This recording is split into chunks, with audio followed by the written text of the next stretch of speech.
Arjuna now sees his family, teachers, and loved ones on the battlefield. Moving on to chapter 1, verse 26 of Arjuna Vishada Yoga.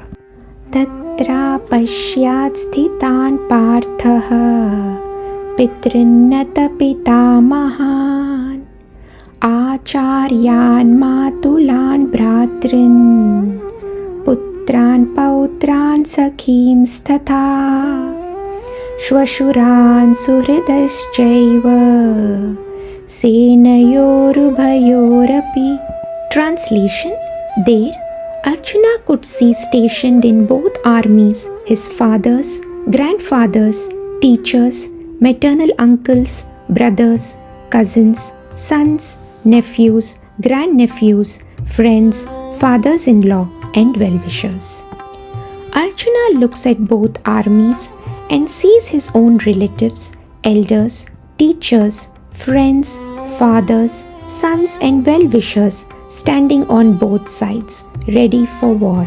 In that moment, the battle stops being a strategy and becomes deeply emotional, because once Arjuna sees familiar faces, the war becomes personal and his inner conflict begins. Reflection: Love and duty collide. Arjuna is not afraid of war. He is shaken by who is in it. When love and duty collide, the mind naturally struggles. Closing thought: sometimes the hardest battles are with those we love. With that, we conclude Shloka 26. Thank you for watching. Jai Shri Krishna. Bhagavad Gita ki dhum chale, hriday se hriday tak,